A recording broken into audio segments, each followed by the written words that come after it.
terms of what those tissues might be, what they actually are, and then we can do scientific inference on them. Another type of structural imaging that some of you may have heard of, it's a technique that is increasingly of use in neuroscience, is tracking the axonal fibers, the white matter pathways in the brain, using something called diffusion tensor imaging. So how does diffusion tensor imaging work? Well, we have to estimate a tensor, of course, which is a structure. We have to estimate a tensor at each of the three-dimensional points in the brain at some spatial resolution, and from that tensor, if the tensor is isotropic, we presume that water molecules in that area are not being constrained by any fiber pathways, but if it's anisotropic, in particular if it's near linear, then we presume that there are fiber bundles there that are constraining the diffusion of water molecules. And these are some gorgeous pictures illustrating from how diffusion tensor imaging might look when overlaid on a structural image. This is research from my colleagues over in kinesiology who are studying the recovery of individuals who've had mild traumatic brain injury, and to try to understand what aspects of their nervous system are damaged, which are recovering, and over what time course. So this is an illustration of that type of work. More commonly, it's something that you've probably seen more so, would be functional analyses, and I alluded to this earlier. Here, what we're essentially generating with our image volumes are multivariate time series on the order of 10 to the 5th or 10 to the 6th time series. The reason I say that is for each volume element in the brain, we call a voxel, we're collecting images across a period of time during the period that a participant in the magnet is performing some sort of task. Perhaps it's a memory task, maybe a perception task, maybe I'm telling a joke and only one person laughs. That sort of thing can be done. So we have these multivariate time series, and what we need to do then would be carry out a convolution of that with what's called the hemodynamic response. Because what we're really measuring in fMRI are changes in blood oxygen levels. And so we want to understand those are actually delayed in time and a much lower frequency typically than behaviors. And so this is an illustration of the kinds of data that we might get from those time series. So the square wave would be my behavior, say it's a flashing, grading on, off, and then I convolve that with an estimate of the hemodynamic response function, and then use that as a regressor in a statistical model. And this just shows you, the bottom figure just shows that in fact the brain's blood oxygen level response varies depending upon parameters that may be under experimental control, such as the duration of a visual stimulus, its intensity, and so forth. And so those may be pretty important questions if one is interested in asking questions about higher order perceptual or cognitive processes. That is, how large is the signal, how widespread in time, and so forth. So, having collected functional data, what then can I do? Well, one illustration, I think, of a type of research that is going to be increasingly exciting and knits together some of the data sets that Padma talked about and those I think that Bert will be talking about later. In this case, we're talking about, we can ask questions about, are there differences among people with particular genetic profiles in terms of the way that their brain patterns activate?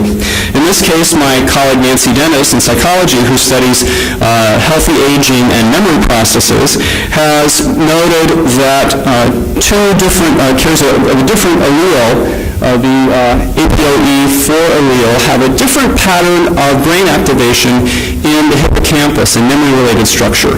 Now, why does that matter?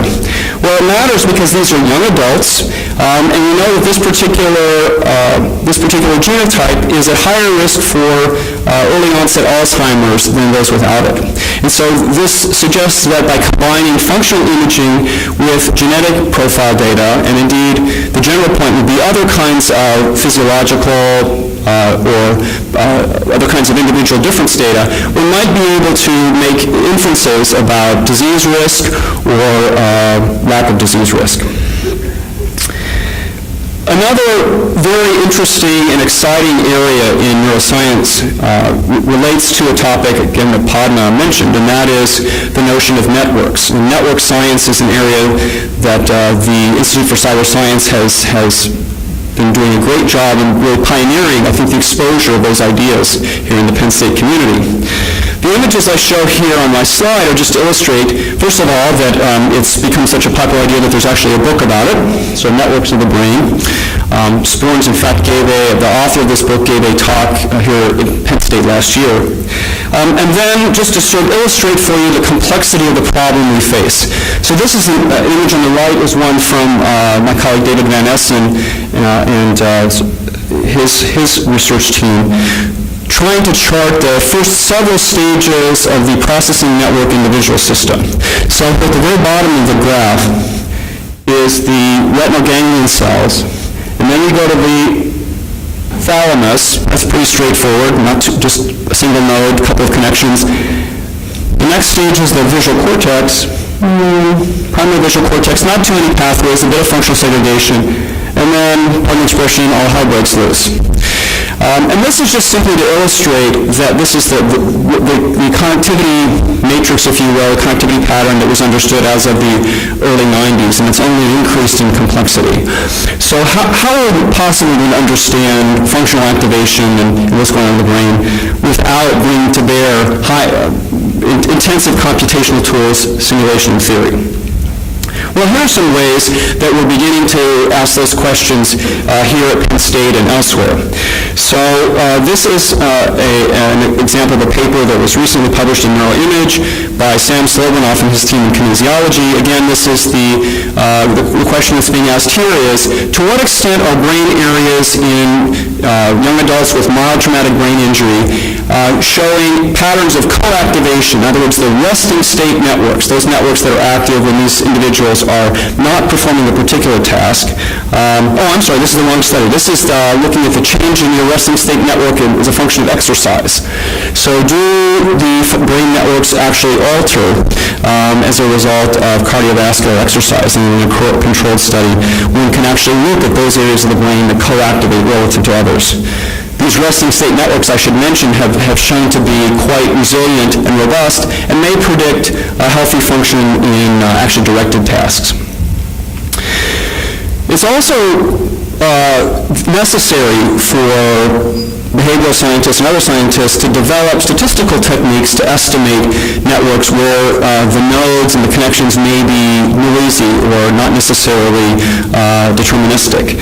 And so to that extent, my colleague Peter Molinar and his research team have been developing techniques based upon something called structural equation modeling that allow one to take regions of interest in the nervous system and estimate statistically how they couple together, not just simultaneously, but across time, taking advantage of the count that, in fact, nervous system patterns are dynamic, that they change across time, and that those changing patterns may, in fact, be informative about underlying perceptual, cognitive, and developmental processes.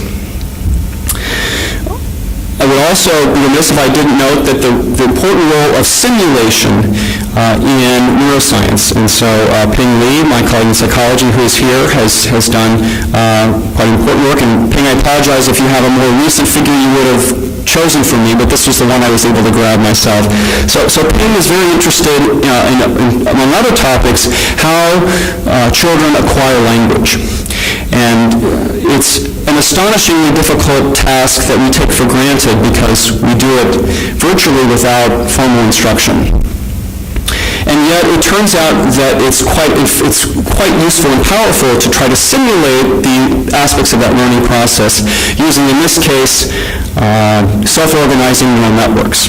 And these kinds of simulations are very computationally intensive. The data streams that go into them are large, and the structures that result can be quite informative in terms of understanding what processes are learned before. What other processes are there? Is there a statistical structure to the way that we learn different aspects of the language process? And one can see, and it's beginning to occur, these kinds of simulations then informing experimental data and experimental research that might actually be grounded in the sort of network modeling I just described. Finally, I want to tell you a little bit about some of the kinds of work that involve other aspects of processing. So in my own lab, we're very interested in understanding brain dynamics associated with complex motion perception. So when you navigate around the room, perhaps to get a cup of coffee or Pepsi later on. We need that caffeine jolt.